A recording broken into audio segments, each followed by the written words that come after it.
Good evening, folks. What's going on? How's it going? What's up, Bob? Good to see you. RV Winkle, Satellite, Two Hit, Shadows, Art Dominic. Well, hi, everybody.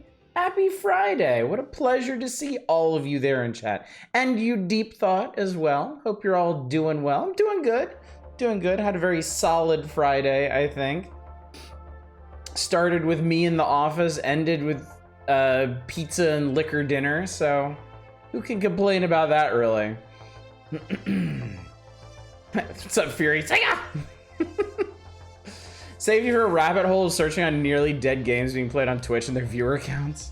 Thank you for going live when you did. Things were getting weird, some strange indie game chats. There are some, no shade to be thrown at anyone, but there's some weird channels on Twitch.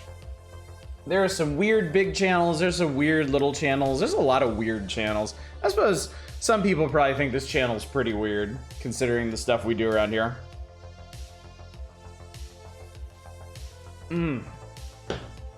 Curious if this format will ever expand out to Game Gear, since they're basically the same hardware as the Master System. We'll see. I plan tentatively, because I've really, in the grand scheme of streaming, I've only really just started this series. And it's not a regular thing yet, because this is what, our third Odyssey night, I think? My plan for now is to do this, to do just Master System games until we work our way through the whole library, which could take quite a while. I have 317 games on the list here, and we've done 33 of them. So we're like a little over 10% of the way done after 2 streams, so. But we'll see. Once I'm done with this, I will probably move on to another system, and if you put a gun to my head and ask me what it's gonna be, I would say Genesis. We will do this same format for the Genesis, so. I certainly wouldn't rule out during Game Gear at some point. 5 of them are good. What's up, Eva? What's up, Zem? Good to see you as well. Pizza and booze. Like worship your chair like a god when you walk away? Some would say. Some would say. TurboGrafx would be fun. I know less about that system than I do about the Master System, honestly. I think this is a good format for exploring systems that I have really no experience with. Because if we keep at it, eventually we will get to everything on there, the good and the bad and the ugly. Without any, you know, vested interests or leanings towards one title or another. Been enjoying your Analog Duo. There's some really weird PC Engine games. I bet that's an interesting one. I briefly considered getting one of those, but I don't think that one's gonna disappear from the face of the earth quite as fast as like their Nintendo knockoff, so. What's up, Nigger? Why, thank you. It's not my birthday, but I'll pretend it is. I will take that action, certainly. Speaking of action, today was not exactly action-packed. I was in the office, I had a bunch of meetings. My kids stayed home today. There's no school today, so my kids stayed home, played video games all day, which is exactly what I want to do. Well, thank you guys. Y'all are so kind. Thank you. You're just eager for me to work my way up through the years and become a proper fossil. I appreciate that. Cheers to you, chat. Cheers to you. Kampai. Salud.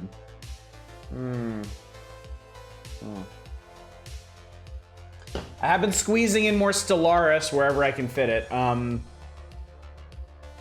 getting there. I'm getting there. The galaxy is peace. I have established socialized welfare. I've established universal basic income for my civilization. I'm very proud of that. And it went so well.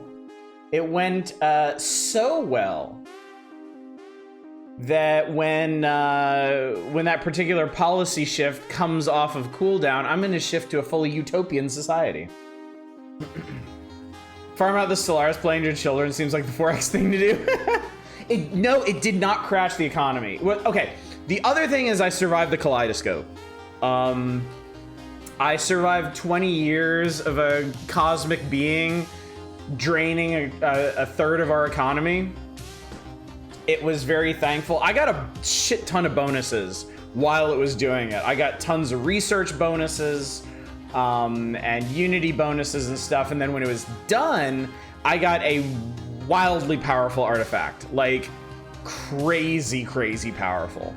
And then that just slingshotted my economy back through the roof. Like now I'm maxing out on everything. So I had such a surplus of consumer goods. I was like, all right, it's time for UBI. And I was like kind of bracing myself. I was like, should I do it in phases? Should I try to ease into this? I was like, nah, push the button. And my consumer goods surplus went boop. And I was like, oh, well, damn. Free stuff for everybody. Let's live the dream. So everything's going great. The one thing that's on my nerves right now is I really need mega engineering, but it's kind of a conditional tech.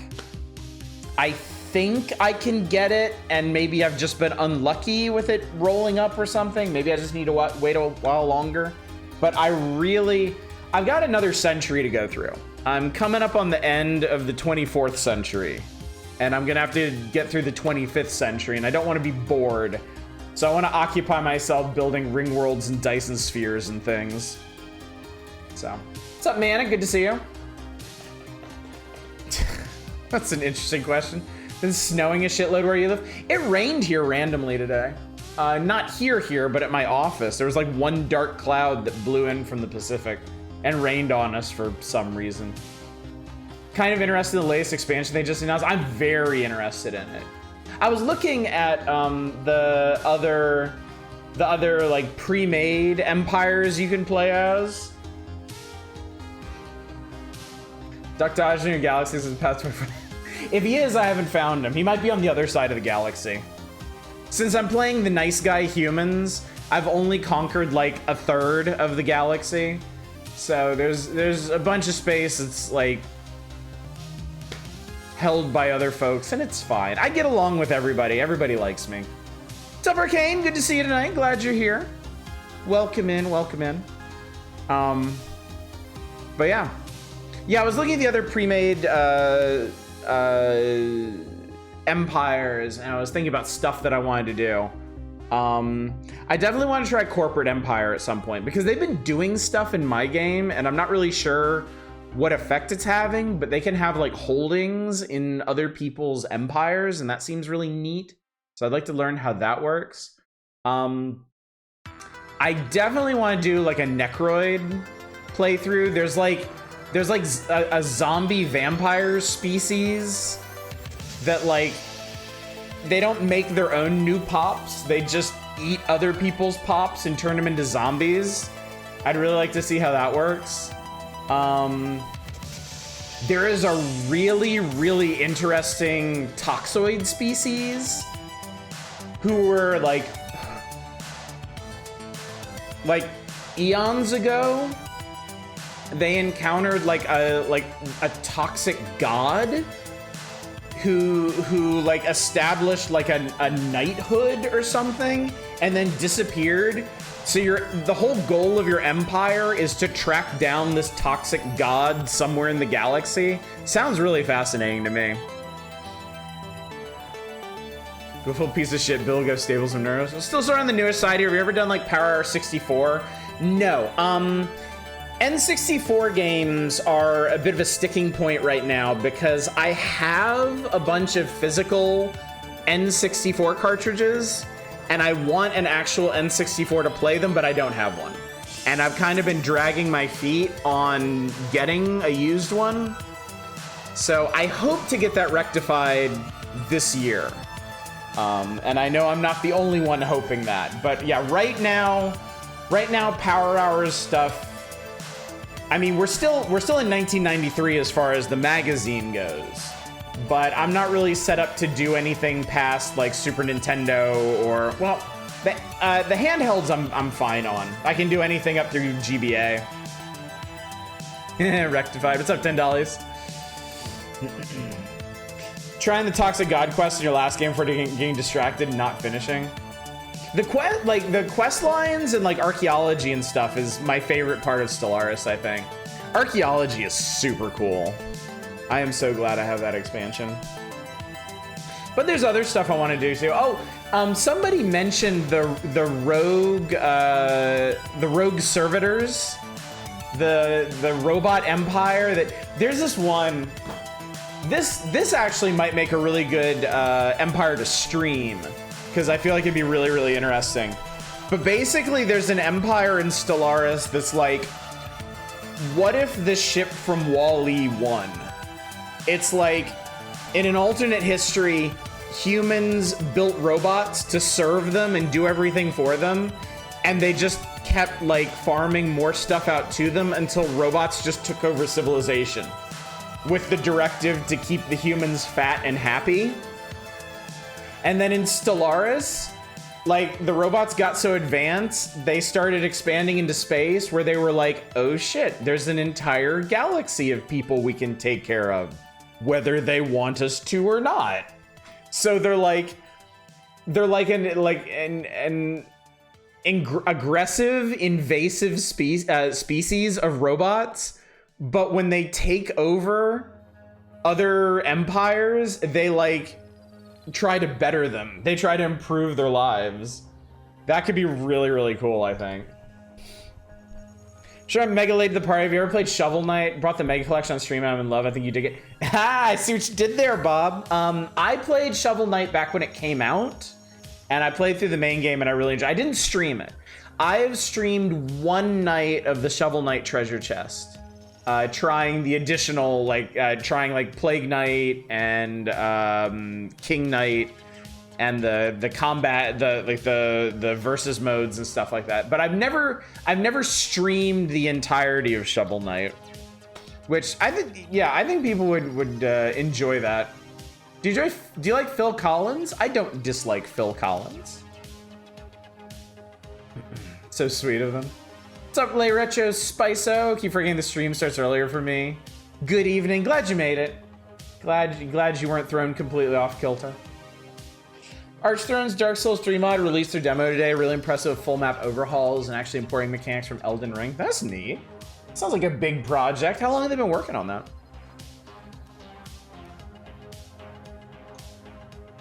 But yeah, there's lots of stuff I want to do in Stellaris. I kind of want to get on with the game that I'm playing. I kind of want to finish it, except I have a whole nother century to get through, plus the crisis.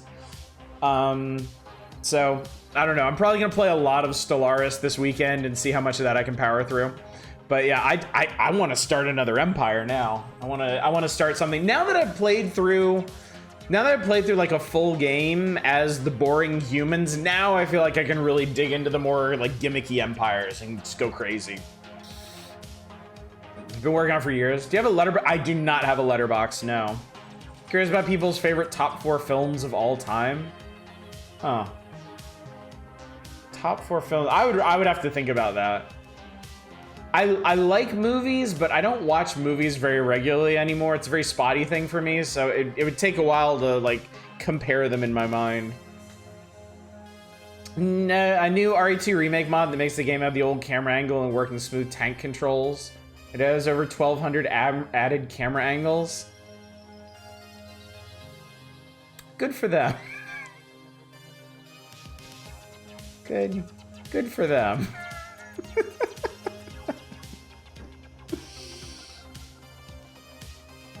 I can appreciate.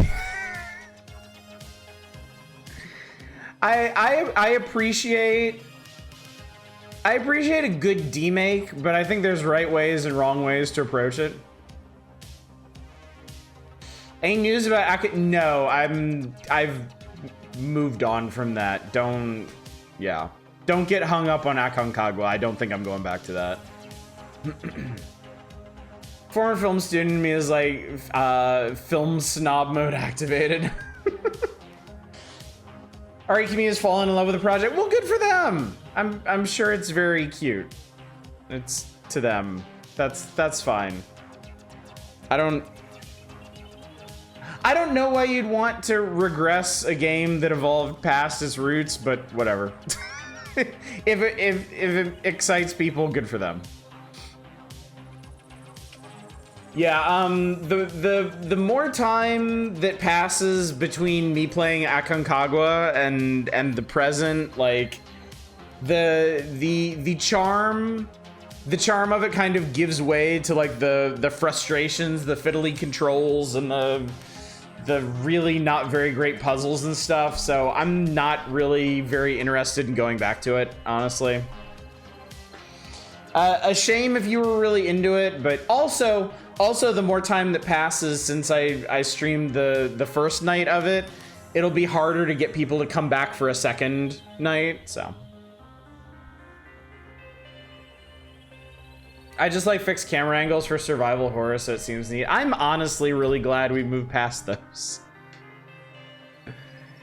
I think there are cool things you can do with fixed camera angles, but I don't think there's any great loss in moving away from them. Would you like an Aconcagua? I would like to not play Aconcagua anymore.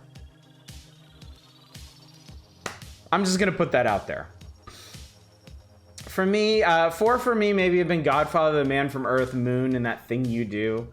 I also don't really watch many movies anymore and haven't watched any of the above in a while. I like how well you can direct scares for them. Yeah, I mean, I can see that, but the scariest games I have ever played were not fixed camera angle games, so.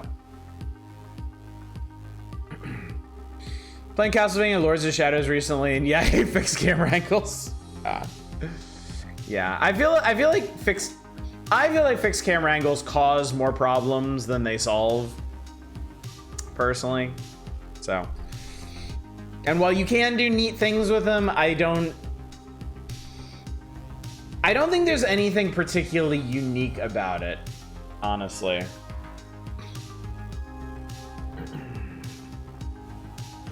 Done one for me in no particular order would probably be The Lighthouse, Cat People, La Puta, and Blade Runner. When's the last time a fixed camera angle actually led to a really good scare? I mean, I can think of... Okay, the other thing to consider is...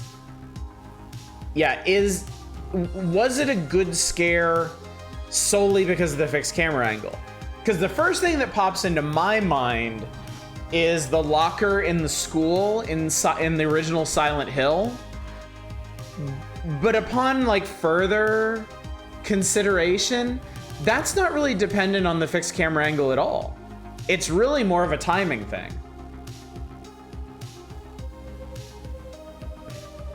Fatal Frame games do it really well, like Fatal Frame 3 is showing something running behind you in the mirror. Fatal Frame 3 did have some, or the Fatal Frame games in general do have some good ones. That is true. Ed Wood, Ghostbusters, Who Framed Roger Rabbit, Jurassic Park. That's a good selection. I like that. I like that. Yeah, I don't know. Raiders of the Lost Ark would definitely be on mine. That has to be one of them.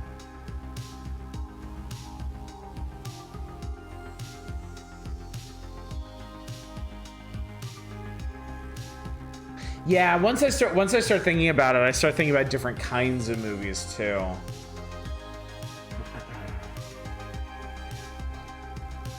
It's funny, that's the only one I'm like 100% sure of is Raiders of the Lost Ark. Like I talk about Star Wars all the time and other movies that I like, but there's something about Indiana Jones that really, really sticks with me. Taking notes of why I watch more films lately. Oscar season actually made you want to watch good cinema.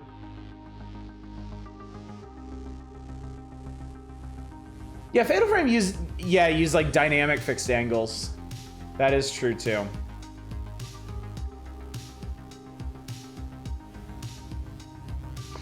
Over the shoulder cameras, I like them. Survival horror games, kind of fucking hate them in anything else for the most part. Okay.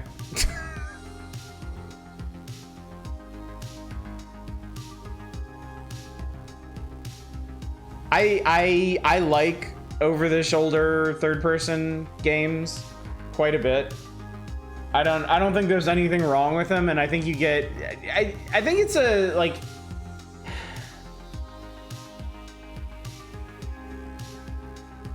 sometimes it's a more interesting experience actually being able to see your character in the world and like what's going on around them. Yeah, Shadows, I feel like you're kind of over-raging at this for some reason. Like, over-the-shoulder third person actually does give you more spatial awareness than like first person does. Like, you can see stuff coming up on your sides, and you can even see stuff like coming up behind you when it gets really, really close. So, not really sure what you're on about. Time Bandits and Martian are on your list, I think. Time Bandits. Time Bandits. That sounds really familiar, but I can't place what that is.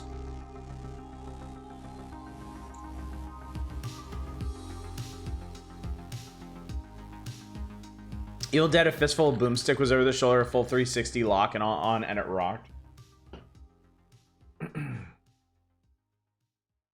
I mean, I played a lot of The Division. And the Division is an old over-the-shoulder third-person shooter, and I'm sure that game would have worked as a first-person shooter, but I honestly really, really liked the way it handled. I wouldn't have traded that perspective for anything, honestly. Those games I've played with them, one side feels like a total blind spot, which works when a game is meant to be claustrophobic when it's not. Yeah, with The Division, it worked really well. It was totally fine in that. So, and in Gears of War. There's so many of war games out there. Yeah, I think we're just gonna have to agree to disagree on this. I really don't see the problem with over-the-shoulder third person. Time Bandits was a movie, all right. Picked out a video store as a kid based on title alone. It was not what I was expecting. It wasn't my choice, but for some reason that just makes me think of Ice Pirates. Watching fucking Ice Pirates as a kid was a trip.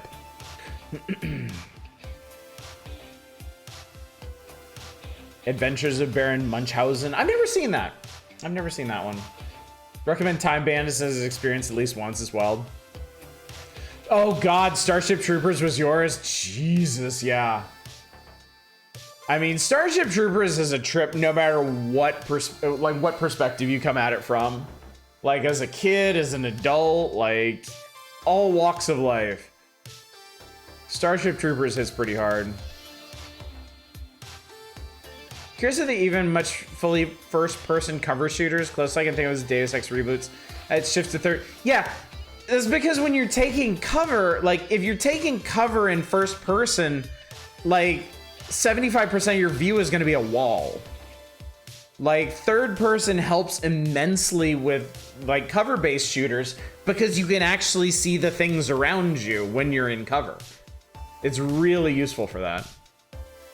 Another movie is an absolute experience, Time Cop. I don't think I've seen Time Cop. Time Bandits and Willow are both ones that people rave over and could not feel it. Oh, I love Willow. Willow is great. Willow is like... Willow is like, we really wanted to make Lord of the Rings, but they wouldn't let us, so we'll fucking show you. We'll just go hog wild on this shit. Parents let kid me watch Mel Brooks films and wonder why their 7-year-old knew how to say fuck. Spaceballs. Spaceballs is a timeless classic. Willow was a bit of a hard sell for you as a kid. As I got older, I grew to appreciate it. Willow is weird as a kid. It's got a weird vibe to it. But yeah, I enjoyed it more and more the older I got. Unless you have zero critical thought on what a story is telling you, that's just them shooting bugs. Yeah. The advantages of authoritarian government. Huzzah! None of this series Warwick Davis is a large part of. Yes, Leprechaun, right. I've never seen any of the Leprechaun movies, actually. Willow feels like the Princess Bride, but fully committed to being a fantasy epic, if that makes sense. I kind of see that, but I also think the vibe is different. Like, Willow has, like... You know how some 80s and 90s movies have this, like, element of grotesquerie to them? Like, Willow is this big fantasy epic, but there's, like, there are moments in them... There's moments in it that are, like, unusually grotesque. And I think that's what, yeah, it's strangely dark as fuck. Yeah, it's got these weird, like, standout parts, I think. Dark Crystal was great. Dark Crystal is another really interesting one. Dark Crystal gave you night. Oh, I'm sure. Yeah, the puppets in that were insane. Iconic fighter for Pathfinder is Valeros, and his name is absolutely supposed to evoke Val Kilmer's Mad Mardigan as an inspiration for that. Oh, that's cool. That's pretty neat. I'll give Willow a shot. The NES game is neat. It is neat. It's a neat midpoint between like Zelda style adventuring and RPG stuff. Favorite thing about Willow is the hilariously awful sequel novel trilogy by Lucas and Chris Clare. Oh god. Oh, gross. Best part of them was Warwick, unsurprisingly, yeah. When Willow came out, nerds had like 3 fantasy movies to enjoy: Hawk the Slayer, Kroll, and Willow. Grotesquerie culminated with the Garbage Pail Kids movie. Yeah, that is like peak grotesquerie. The We Can Do Really Good Practical Effects or random films have elements of body horror. Yeah, so much that. It's time for Dark Crystal Nightmares when your nights are full of Brave Little Toaster nightmares. Yeah, Brave Little Toaster is like shockingly grim for a kid's movie. It is nuts. Crawl kicks ass. 10,000 RPM Ninja Star Go. 90s where kids love slime, right? Decades of grotesque. It does. It really does. I remember that extending to the toy aisle too. All those like creepy crawly makers and like things that would ooze stuff. Worthless is grim. That song slaps. Just rewatch Crawl. Such a weird movie. The acting is fine. The scenes are evocative. All the events just kind of happen in sequence and nothing connecting them. Indiana Jones films always have that one scene where for 30 seconds it shows the goriest, most body horror stuff it can get away with. Then totally shifts back to Fun Adventure. There was, in every single Indiana Jones movie, there was a scene that I couldn't watch as a kid. In Raiders, it was when they opened the Ark. In Temple of Doom, it's when Molaram de-hearted that guy. And in Last Crusade, it was when Donovan drinks from the wrong grail. But yeah, I had to like cover my eyes or hide behind the sofa or something because it was too scary. And then when I got older and I actually watched those movies, I actually watched those scenes, I was like, wow, this shit's badass. I was okay with the bug room. I don't know how to explain it. I mean, now I'm kind of like the opposite. Now I'll watch Molaram like rip hearts out all day long. But yeah, that bug room, I'm kind of like, don't need that in my life. Bugs and eating the brains. Oh, I love the dinners. Even as a kid, I loved the dinner scene. That's like funny grotesque. It's so funny.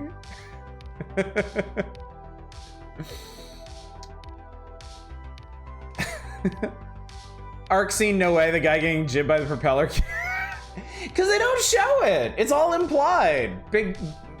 Plus he's a, well, I guess they were all Nazis, huh? Yeah. Temple is good black comedy. Temple's great, honestly.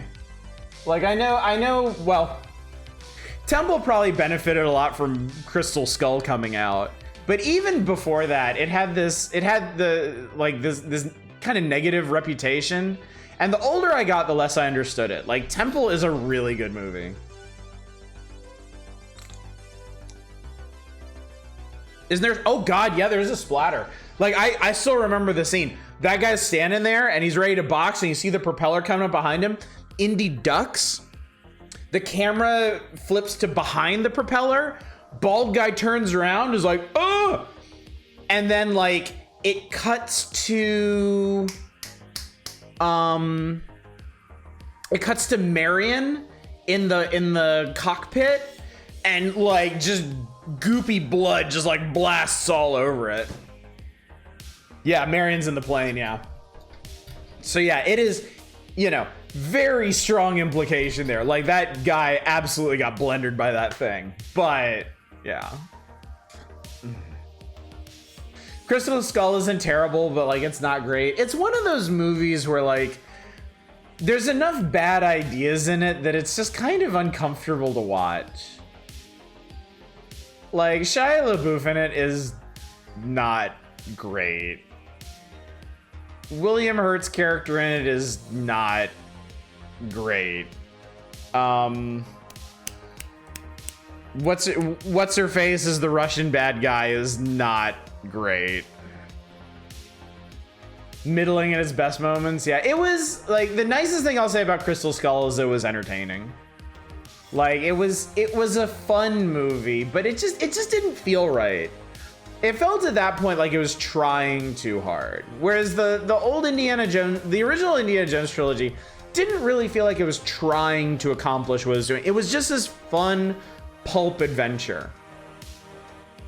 And then it felt like Crystal Skull was trying really, it didn't feel confident in what it was doing. So it was trying it felt like it was trying really hard to like dredge those old feelings of pulp and adventure back up, and it just didn't work. Remember that time us movie nerds hijacked Sega night? Good times, Bob, good times. I can't complain. Hey, look, the Master System's not going anywhere. It's sat around for what, 30 years? It can sit around for another couple nights. William Hurt's character was supposed to be Dr. Ravencroft in the early drafts? Huh, okay. LaBeouf really was a weak... He really was. Like, they did not need a character like that. Kids film based on Mark Twain short stories from the 80s has seen the Scarred Jew. It's a nice, sweet child's movie. Fucking jarring stop-motion mask shows up out of nowhere and introduces themselves as Satan. Oh, God. That's pretty fucked up. Crystal Skull didn't know what it wanted to do and stuck being Indiana Jones. The franchise should just die unless someone come with new IP. I heard Dial of Destiny was actually pretty good. If for no other reason than it has like a kind of insane plot twist that they go all in on.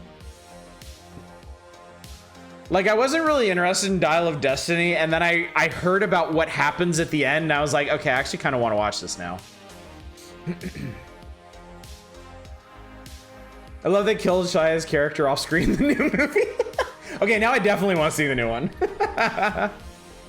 Dial was not, I mean, fair. Fair.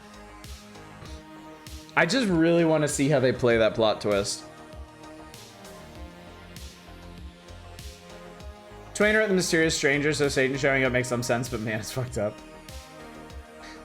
Seems like kind of a dick move to give Indy a son and then immediately kill him. I mean, I'm not gonna disagree, but at the same time, it's just like, you know, it's just, he's a narrative function, you know? It's, they introduced him, I guarantee you they introduced him in Crystal Skull because they were thinking in a future movie they might be able to pass the torch to him. When that obviously wasn't going to happen, they didn't want to have to deal with him narratively, so... Dial of Destiny was fine, didn't regret watching it. I mean, at this point, I assume Harrison Ford is finally old enough and done enough with Indiana Jones that there's not going to be a sixth one. I don't know if there was anybody in Dial of Destiny that they could potentially pass the torch to, but they also don't need to. Not every franchise needs to live forever.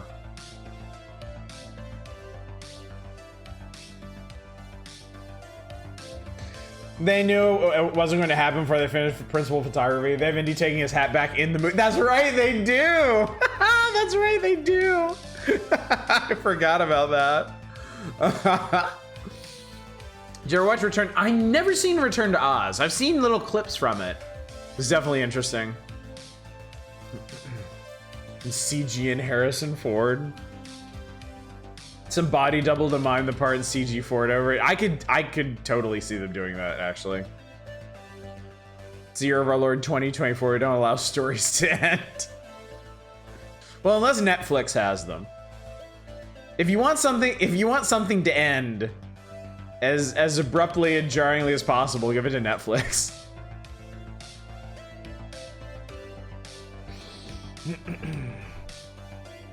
If you want and if you want something to never start, give it to WB. Yeah, dude. Might do a 6th one just to get to Keihu Kwan back in the series. I wouldn't be mad about that, honestly. Need to not only continue every franchise, but combine them. I look forward to the Indiana Jones Dark Crystal crossover movie. Go to Netflix or be British TV series as end in like 2 seasons. Stop watching shows with less than 2 seasons. Yeah, I get that. I totally understand that. So many streaming series get killed after 2 seasons that like it's like, yeah, why bother investing in it? Waiting for Netflix to end a series while it's actively being viewed. Cutting off video midstream.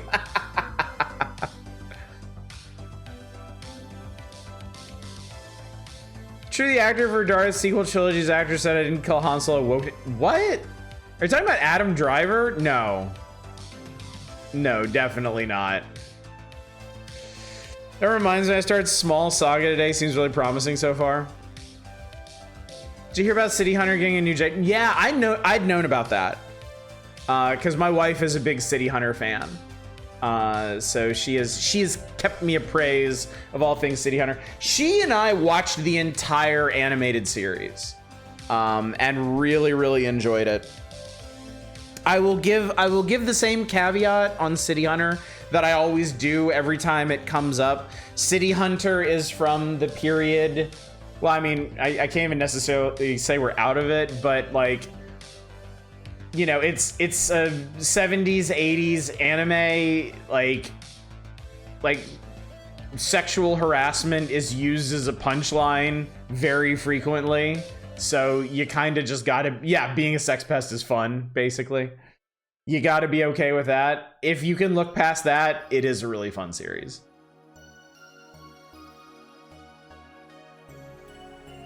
They kill some really great stuff while keeping some less great content, yeah. I wonder how they make some of those decisions. Everybody knows it's Harrison Ford that killed us.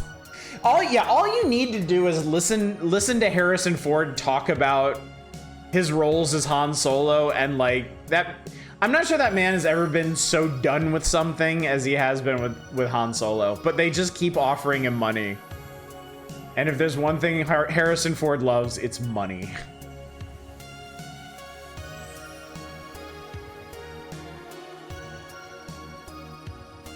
Yeah, it's from the period of 80s shonen anime where everything was very horny and very trying to push the envelope. Yep.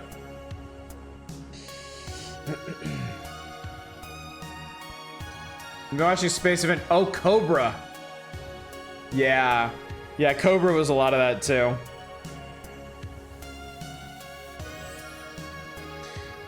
Asian anime is fun, makes you primarily scream and cringe. OG Dragon Ball is great. Yeah, I know there's some stuff in OG Dragon Ball, but honestly, like there's something about Dragon Ball that makes it feel so innocent. Mr. Fantastic Penis himself, Duke Togo. Hope we randomly land on the Ninja Day. I actually see it. I see it on the list, but I reshuffle the list every time I roll. So, who knows, really? Shame the anime series have the same issue. I got into Dorohedoro and it's been 4 years and season 2 is now finally announced. Guessing it'll be another year till it's out. Yeah, that's a slightly different problem. Like the anime studio culture is like really unhealthy. Like all of the popular studios are massively overbooked and overworked. So yeah, the problem is that like the big series that everyone wants to see aren't getting farmed out to enough studios that actually have the bandwidth to work on them. You're waiting for Beastars to continue for a while now. I'm waiting on Chainsaw Man, but that's gonna be another year or two or something, just for like the second season. Love Mob Psycho 100 is about 3 years between each season. Thankfully, the series is finally finished. It's good. I've watched all of season 1 and then a chunk of season 2. I'd like to get back to it at some point. You broke your fingers, Jujutsu Kaisen anime remakes really strong. Yeah. Waiting for Anna to drunk away his last Evangelion money so we can get more Evangelion.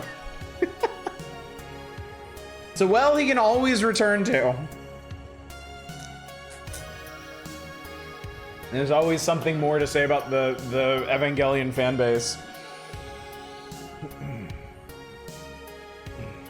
Anyway, chat, you want to get started?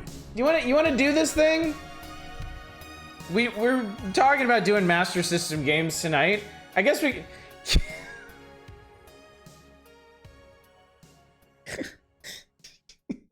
Jesus Christ. Fine. No game, only distraction. Start the timer. Okay.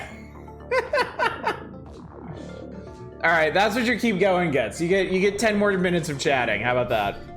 And then we're playing the video game. Unless y'all keep going on this. In fact, I should have put this up earlier. Yeah. The Adventure Rebuild is done. He's working on things he actually likes now. Is he still working on Godzilla stuff, or he did a Godzilla thing, right? Evangelion isn't even good as his US audiences only had 3 anime available to them. Evangelion is very unique though. Evangelion does do, if nothing else, it's a combination of things you don't get in a lot of animes. Oh, he did the Shin stuff. Shin Godzilla, Shin Ultraman, Shin Kamen Rider. Okay, cool. Impressed with how well Lupin 3 Part 4 handles him being a sexual being without being weird about it.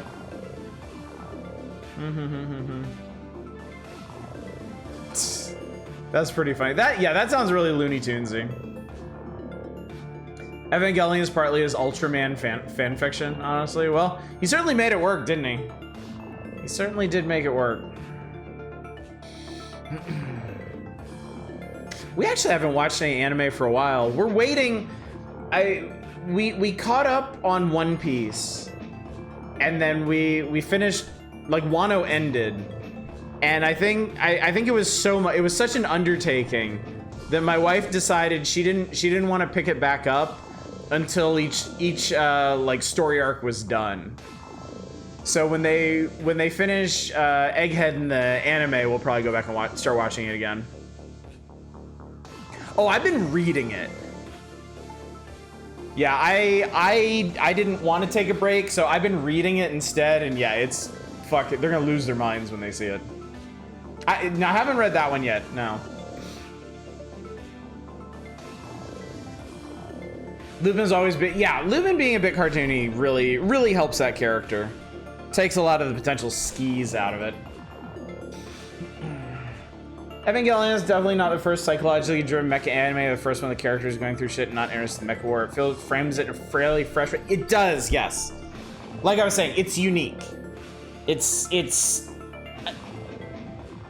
you know, you can argue that its different components were done elsewhere, were taken from other things, but the way it combines them, the way it uses them, I think is very unique for the time.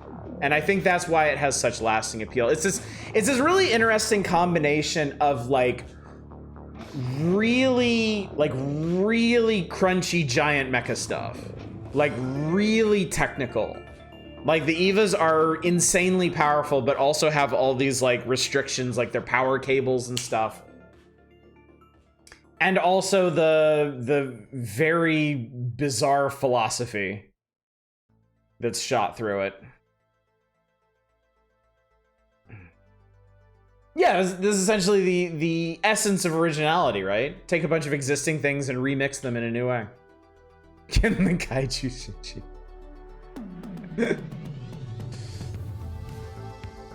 And to plug in your biorobot. Biorobot is an interesting take. And I mean, the enemies, like the angels they fight are like each one is super unique. Like if you've never seen Eva before and you start watching it, like you will never know what to expect. And it's not just the enemy themselves, but also the fallout to it. Like how, like I always thought it's just a little detail, but I always thought it was really interesting. Like the big laser crystal one, after they defeat that one, you get scenes of them disassembling it for the next like 3 or 4 episodes, which is like a really cool detail. Would you stream a not safe for work game, only you never show the screen and we have to infer what's going on based on solely your reactions?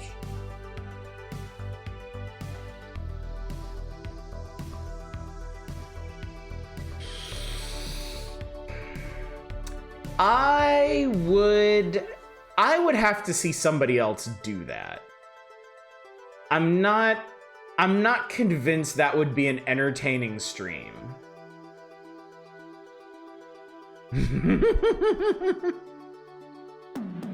Probably still against terms of service. Star Wars is Dune plus samurai films plus World War II dramas.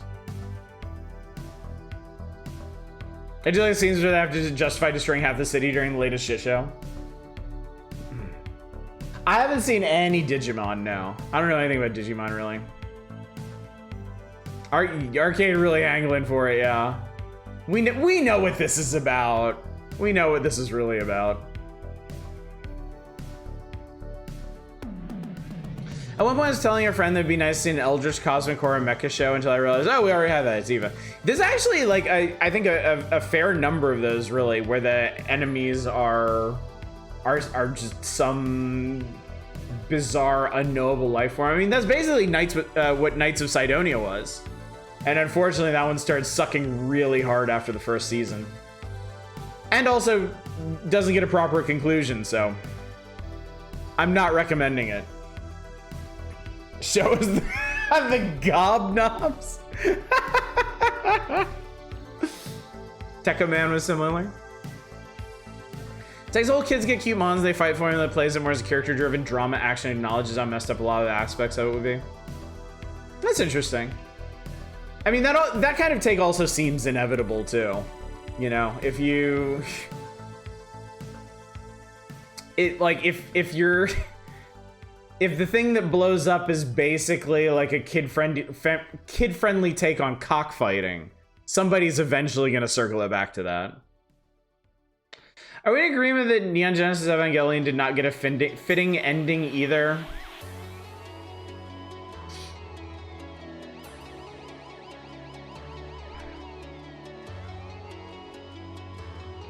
It's hard for me to say. Like, it's hard for me to say, to evaluate the TV series ending on its own, because there's also the movie.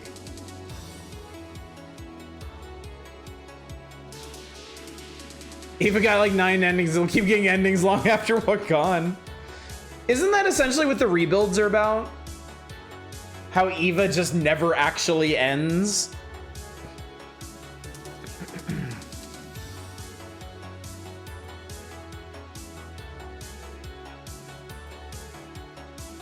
I liked it when I was a teenager. I liked like where Blair Witch Project was a bunch of people camping for 90 minutes. A bunch of people camping for 90 minutes can be very compelling, honestly. I still like Evangelion. I watched it again. Don't defend that goofy ending. I'm referring to the OG ending. Yeah, I know the one, and I wouldn't necessarily say it's bad. It's like,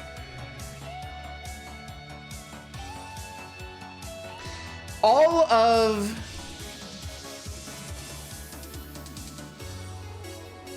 Evangelion is basically like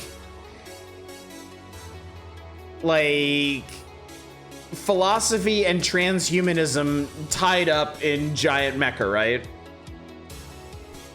And for most of the series, what you're getting, like, you start out with the giant mecha, and then like more and more the philosophy and ponderings of it work their way into the plots, and it gets heavier and heavier as you go on. And I think that I think the end of the TV series is just, it just shoves all the mecha stuff aside, and it's just the pure philosophy of it. And I think that's really interesting if you don't mind that gigantic seismic shift in tone. I totally get why people hate it. I absolutely understand why people hate it. I don't.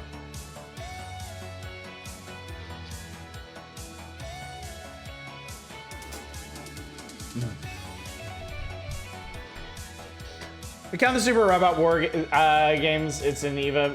May actually have ended close to 10 times.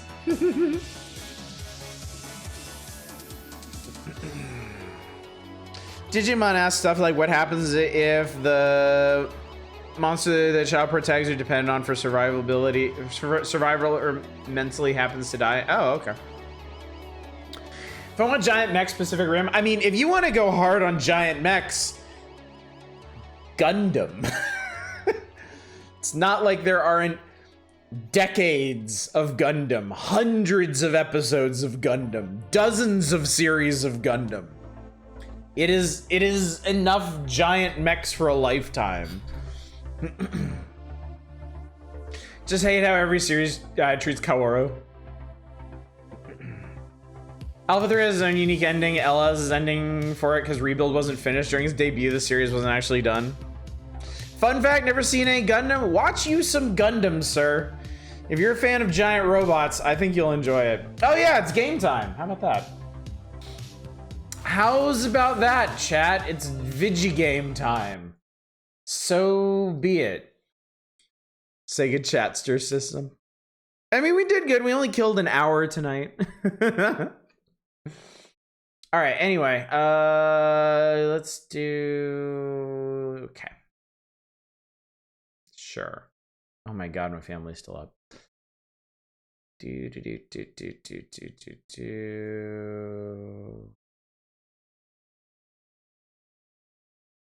All right, hold up.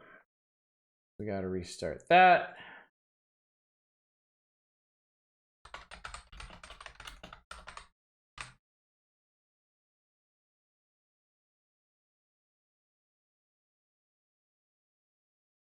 Here we go.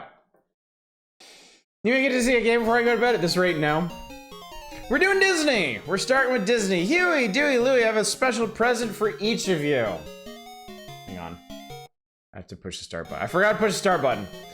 Gee, this is only 10 cents. Well, thanks, Uncle Scrooge, I guess. What's so special about a dime? When I began to make my fortune, I started with only a dime. My lucky dime. We all know about the lucky dime. These dimes are lucky too? Fuck no.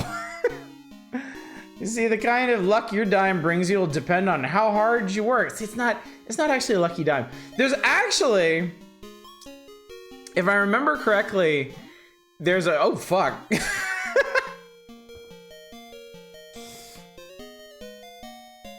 This is a so on Master System Odysseys, it's random.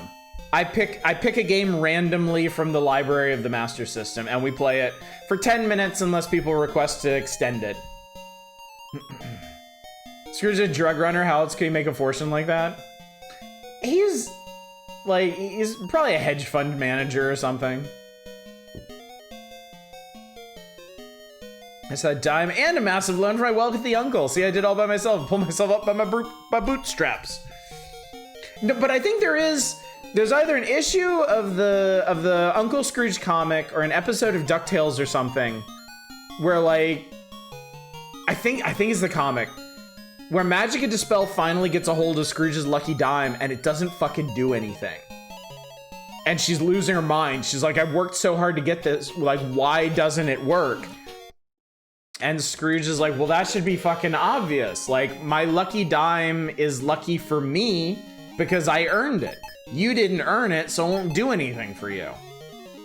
So kind of acknowledging that like the lucky dime is just there's nothing magical about it. There's nothing lucky about it. It just represents like the hard work he put into making his fortune.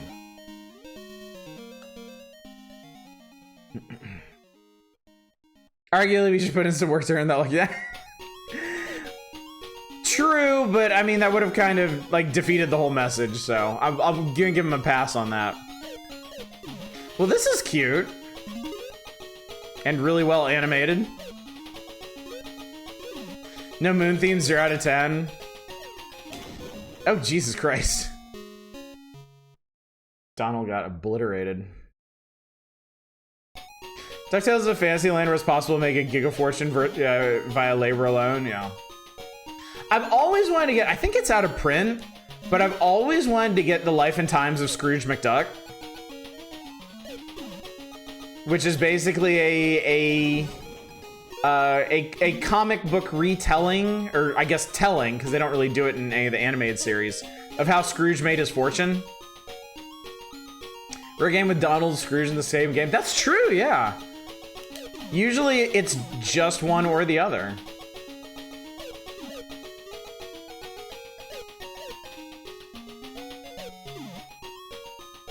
You know, the game, my first thought is, I'm sorry, Donald, your nephews are in another castle. What's up, Lojo? Hi, good to see you.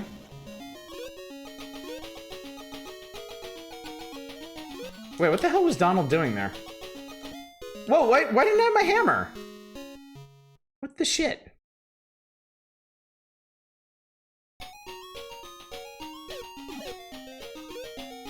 Can he climb these or something? I get now Donald can be a huge asshole because he has a rich uncle.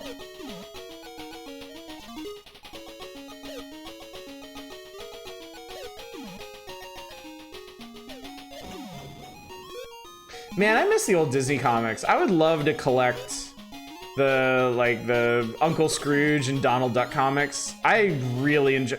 Oh God, after you take your first hit, you lose your hammer. Donald's pissed at me.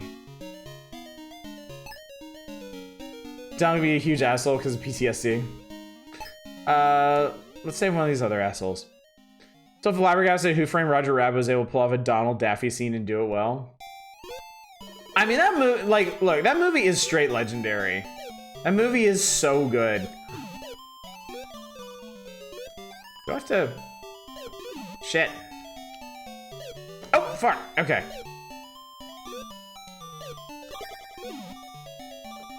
Okay, so no more hammer now. So now I gotta jump on enemies. God, I almost died. The controls in this are really sluggish too. I don't know if you can tell that just from watching, but like, well, that sucks. Oh, Jesus. That's unkind. So now I need to go down. Yeah, okay. Oh, good. If they run into your feet, they just die. Can I just yeet myself down here? What is this? What is this swimming animation? Mickey Mouse and Bugs Bunny together blew your mind. Yeah, that's pretty amazing. Disney paid a lot to make that movie happen.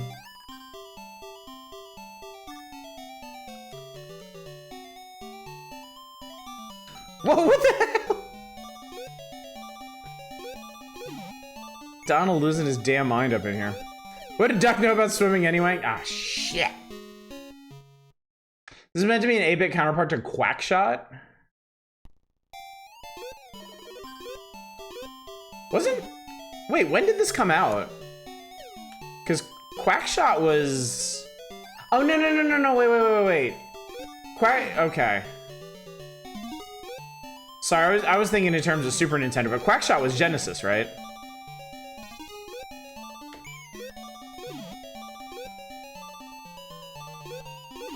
This was 91. Oh, shit! Shit!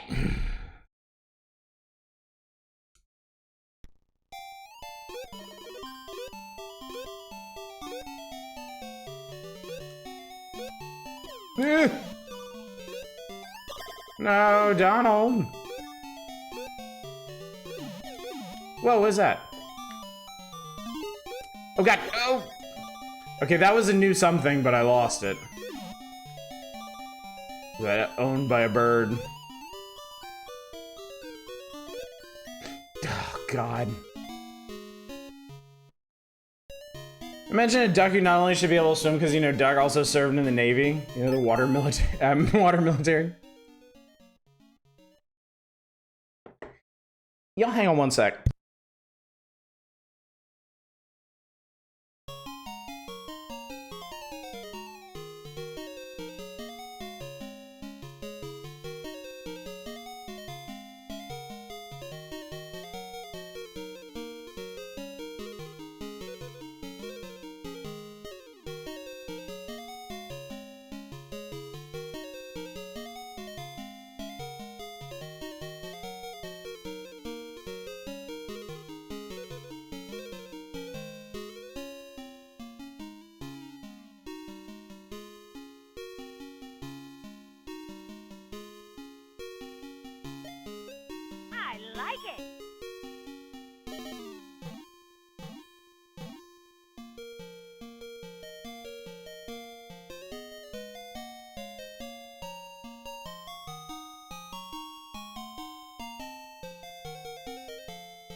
Sorry about that. There was a struggle going on outside my room. Bet Cher has excellent taste in movies.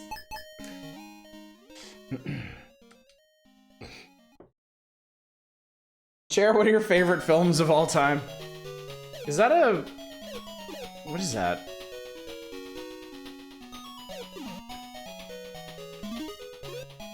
I have the feeling we're supposed to be in Peru or something. Oh god. Coming right for me.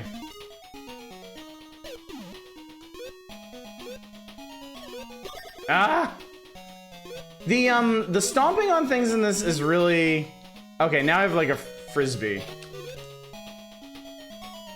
That I can...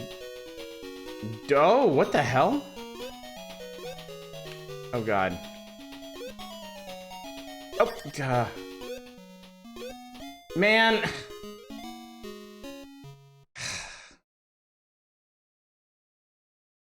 CD judging by the shine.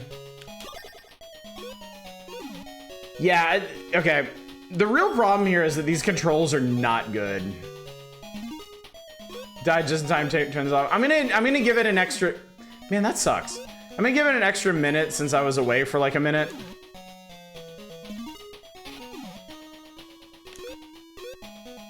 But yeah, this is, awkward.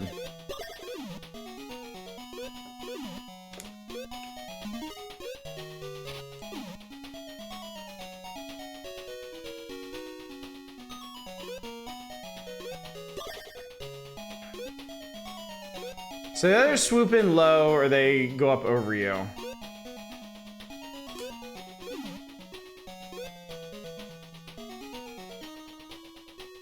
Oh, Jesus Christ.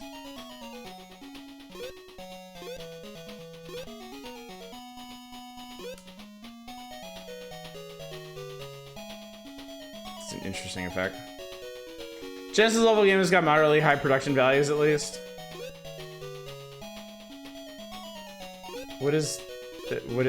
Wait, what is this? It's like a boss fight or something? What's going on here? Ah! I think you have to have a... Oh well, whatever. I think you have to have a weapon for that part, but whatever, man. Whatever. Okay, anyway. That was that. It is done. Next game shall be... What shall it be? It shall be... Okay.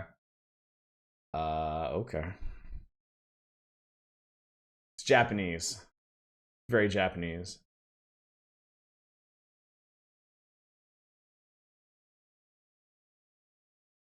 Oh, wait, I know what this is. It took me a second to process it. I know what this is. Hey, choosing games is a hidden wheel. I have the list randomized. It's basically I have all 317 Master System games in a spreadsheet with random numbers generated for each one. And every time I want a new game, I resort the list, smallest number to largest. And so it re-rolls all the randoms and it kicks the smallest one up to the top. Kind of curious if we can request certain games. I think you ask this every time we do this, and every time we do this, I say no. The whole point of the Master System Odyssey is that y'all can't request stuff. We're going through this randomly. There it is. There it is.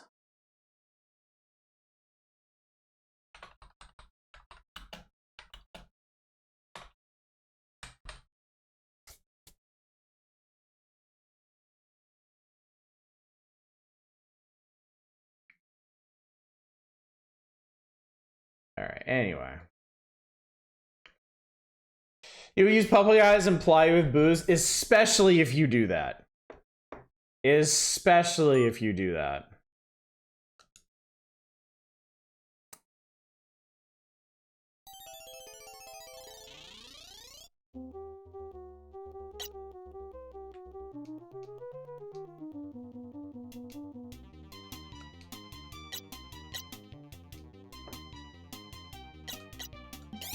Ah, okay, that's what we're doing.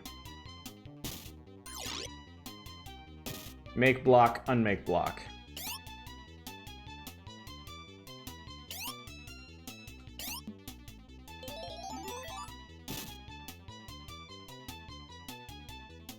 Last thing Odyssey needs is more alcohol in his bloodstream.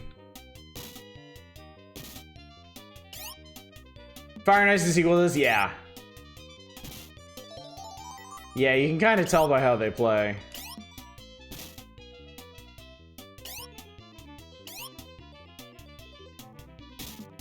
I think I want to do that. There we go. That's it. Okay. I really wanted whatever was in those. Aha. Doop, doop, doop, doop, doop. Thank you, Donna. You released this room. Cool. Is that a zodiac symbol? Is that how they're doing the areas, the shrines, or whatever?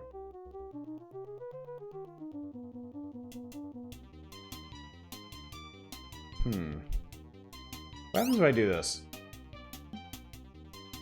Interesting.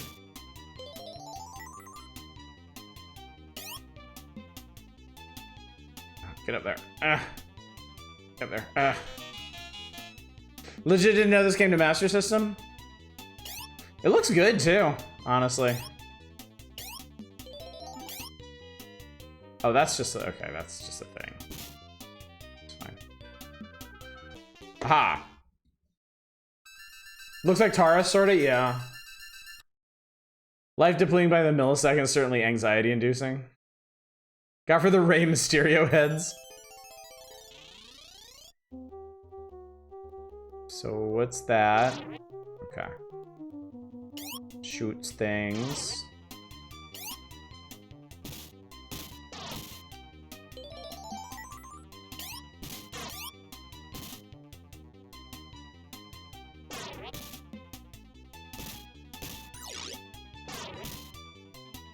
This version of it looks good. Like, Solomon's Key was only on NES and Game Boy, right? I don't think it... I don't remember it looking this good.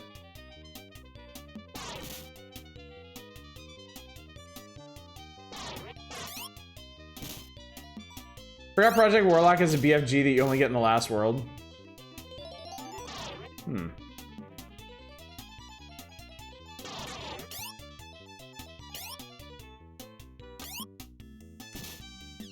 Ha! Second. Oh, okay. That's how you get up there. Oh, shit. I forgot about him. I can't imagine playing a game like this in the arcade, can you?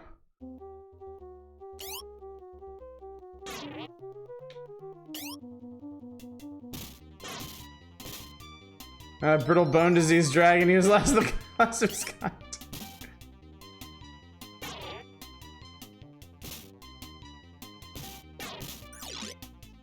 Like, I know, like, you know, I know these games were in the arcade. You know, they had to start somewhere, but it's still just kind of wild to me that they were.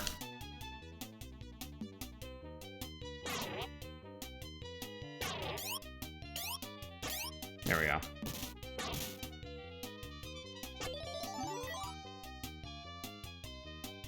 They don't seem arcade. Yeah, I know. It's really not what you imagine an arcade game being, is it? Pac-Man a puzzle game? Technically, yeah.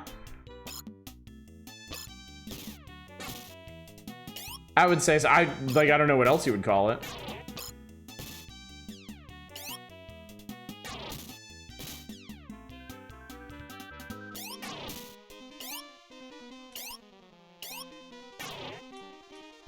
Oh God, Jesus! Stalker horror.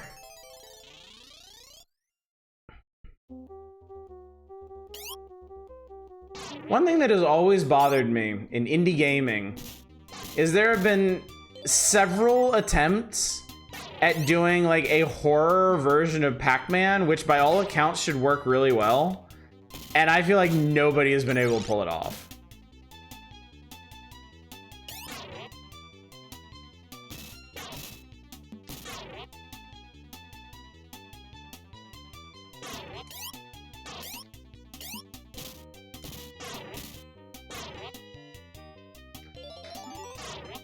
I see a company deciding this could be a new Pac-Man. Yeah, that's a good point. Such low-hanging fruit, people go for the lowest common denominator. So one that you actually quite enjoyed. Which one was it? Hopefully not one I've seen.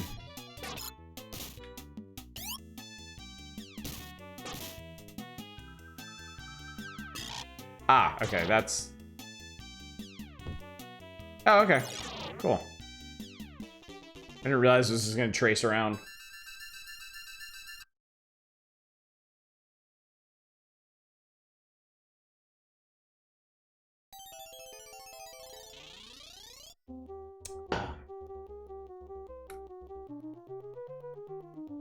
I don't like this room.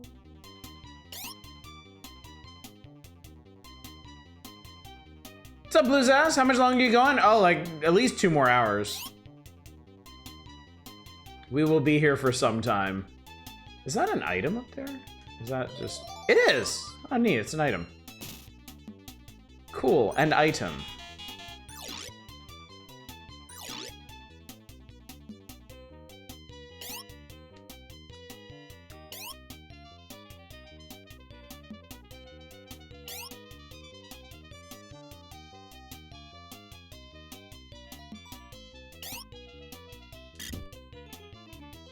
Give me that. Ha! You seen the Game Master CX episode? No, I haven't. I've only seen a few Game Master CX episodes. No fall damage, what a kind game. This looks like hell.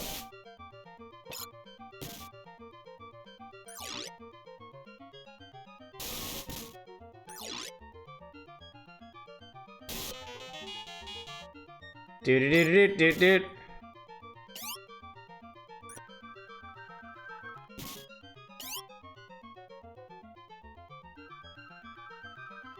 Fuck. The controls are a little, it's a little tough to like, oh God, Christ.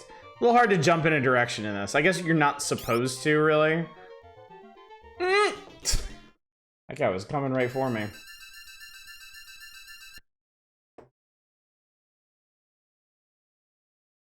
Oh, we're in a different shrine now. Good for us. Oh, I actually remember this one from the NES version.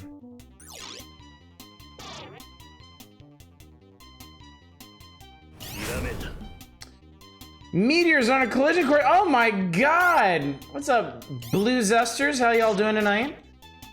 Good to see you. Glad you could make it. I'm gonna get my ass kicked in Solomon's Key. Oh god. Oh Jesus. This will be fine. Everything will be fine. Go, you little... I did it! It is, in fact, Solomon's Key. Yeah, in Japanese, Solomon no Kagi. But welcome in, everybody. Glad you're here. We're doing random Sega Master System games tonight. Because as a kid, I didn't have a Master System. In fact, I didn't even realize the Master System was a thing when I was a kid. So doing these Master System nights has been very educational for me. Oh god. Oh Jesus. Okay.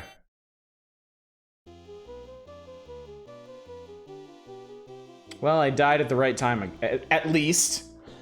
All right. What's next on the... Oh, I wanted to check something real quick. Yeah, that was convenient timing, wasn't it? Definitely wasn't planned or anything. Which one is this? Oh my god. Oh, I might... Oh, that actually looks pretty cool, Arcane. I might check that out later.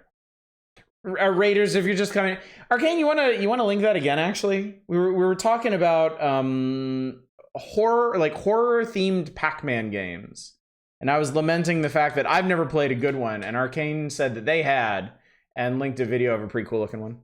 Take a quick shower for your roommate goes to bed. Be back in a few minutes. Sounds good. You could take a long shower if you wanted. I always do. I love showers. All right, next up, really, we're doing that. Like, really? Okay. I guess we are. So another emulator seeing the bet on Pac-Man Master System. Original Pac-Man was a horror game. It has ghosts in it. It's all scary. Oh. He's back, chat. He's back. Back again. Oh, you know what? I should move this like this.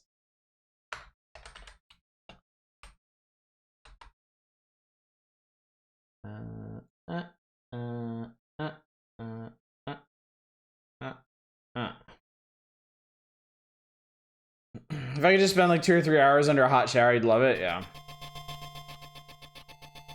Did you ever play the GameCube asymmetrical multiplayer one where someone in GBA plays Pac-Man and the other players on GameCube control the ghost? Oh, no, I didn't. That sounds really cool, though.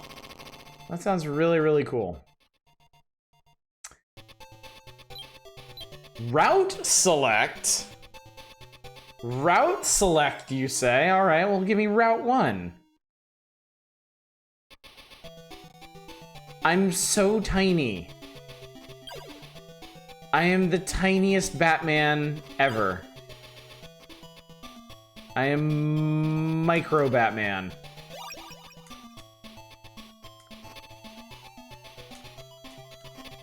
How the fuck do you want me to get up there?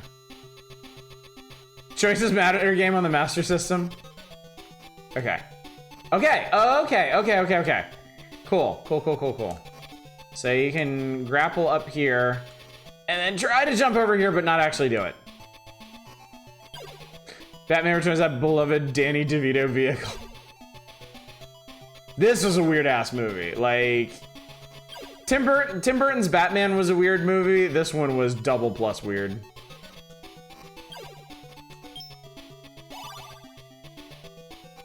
And boy, they had some... Oh my god, it's one-hit death. I mean, you get to continue from where you're at, but it is one-hit death.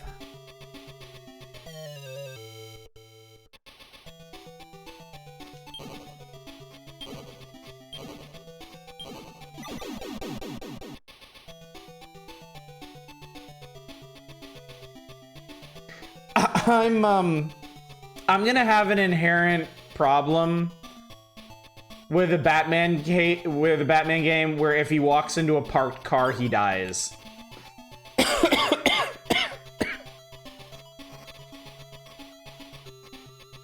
I mean, there's a lot of interesting interpretations of Batman, but I don't think that's one of them. Oh my god. That's canon. Wow, okay. Let's, knowing what we know now, let's give this another try.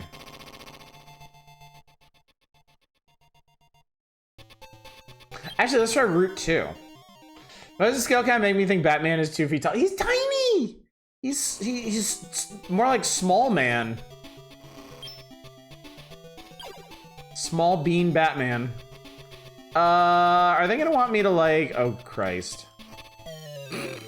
This is not gonna end well.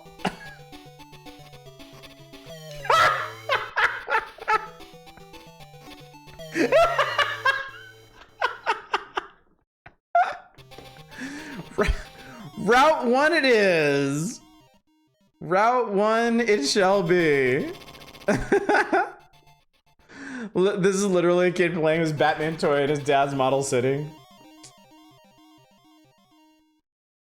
Did you ever play Batman and Robin for PS1? No, I did not. Oh yeah, Michelle Pfeiffer actually did all the whip stuff herself, because yeah, she practiced with it and she's apparently really fucking good with it. There's a video on YouTube or somewhere, or maybe I saw it on Twitter, of her doing the scene where she whips the heads off of the mannequins, and she just like nails that shit on the first try, and like the whole production crew is like, Jesus Christ. Do you want Route 1 or death?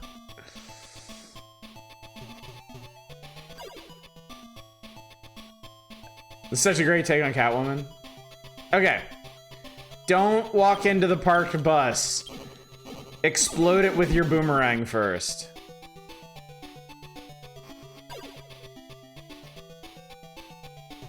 Alright, this is going much better, chat. Music's good at least. Music's fine. Alright. I don't particularly like the soundscape of the Master System. Or the Genesis for that matter. It might be because I grew up with the NES and the SNES. But it's all a bit too beepy boopy for me.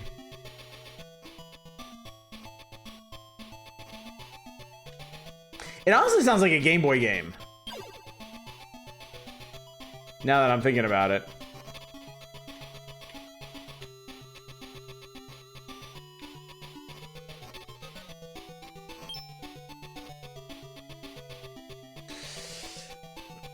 Class in our stage combat workshops on whips and boy howdy, let me tell you, those are pain in the ass to learn correctly without fucking hurting yourself.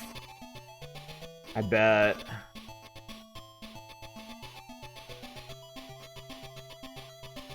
I used to make fun of Final Fantasy Origins, but I've been playing it really enjoy. Which one is Final Fantasy Origins?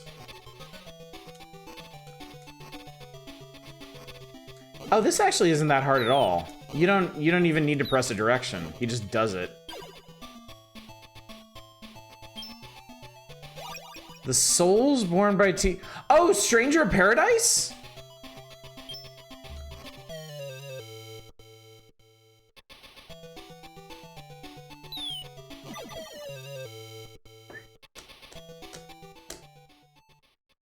It's a fucking game, man. It's actually really good. That's good to hear, honestly. I don't know why I hit continue, because it's just start back out here. Did you ever do anything with OC Remix? I used to listen to a lot of OC Remix stuff back in college. Like, a long time ago. Like 20 years ago. I have not been to OC Remix in decades. Literal decades, actually. Death by landing taint first on someone's head.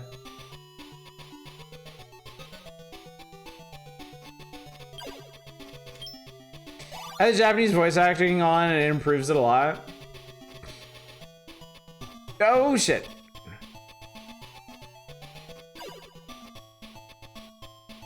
Dwelling of Duels is good if you like OC Remix.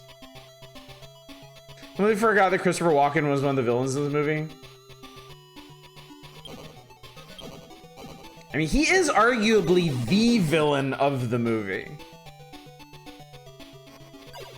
Like, he is in large part responsible for what Catwoman and Penguin go through in this. Old Max Shrek. Other thing I don't like about Stranger in Paradise, you can't run around and go to shops or anything. Wish Baldur's Gate 3 would get a Japanese dub so that I can play the game wrong in a funny way.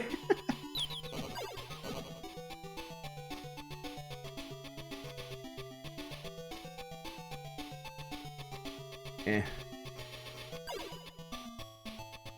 It's been so long since I'd seen it, I forgot it was him.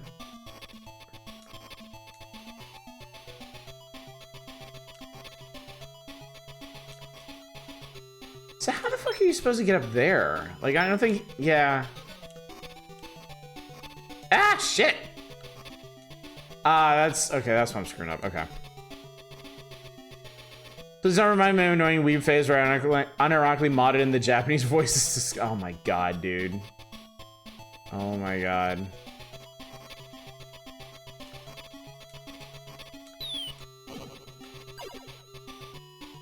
So what's your excuse now?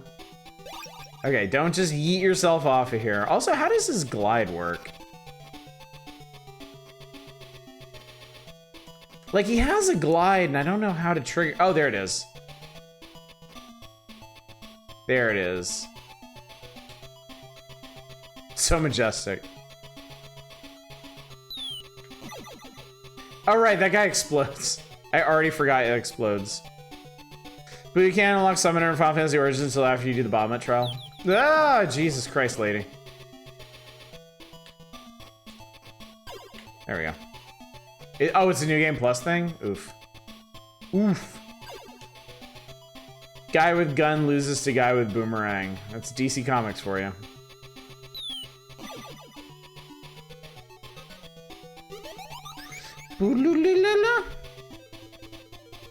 It's a guy. Oh, it's a fire breather.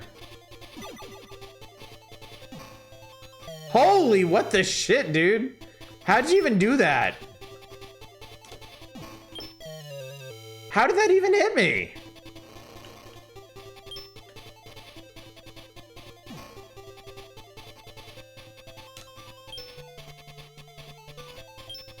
I'm unclear on when... I jumped into that one. I'm unclear on when you're even supposed to hit that guy. Why are you fighting Karnov again? Trademark back screech. Hey, honest, I think this game is le bullshit. That's French for the bullshit. Modded in Matrix trench coat and sunglasses oblivion to make my Khajiit look more... Jesus Christ, dude. I will say I respect you for actually admitting this stuff. You admit some things that I wouldn't even admit. So, good on you for that. Good on you for that. All right. That's Batman. What's next on the docket? We got... This could be a lot of things, actually. I just modded in porn, but you do you. And that's what normal people do.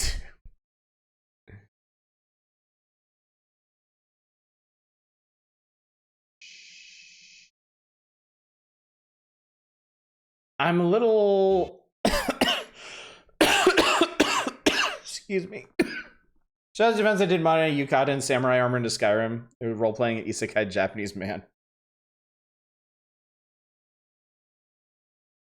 Let's all be cringy. Let's all cringe together.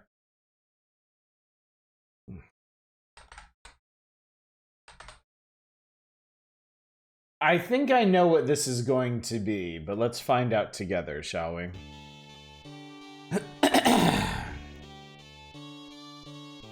Yeah, that... okay. Shanghai is played with 144 tiles from the Chinese game of Mahjong.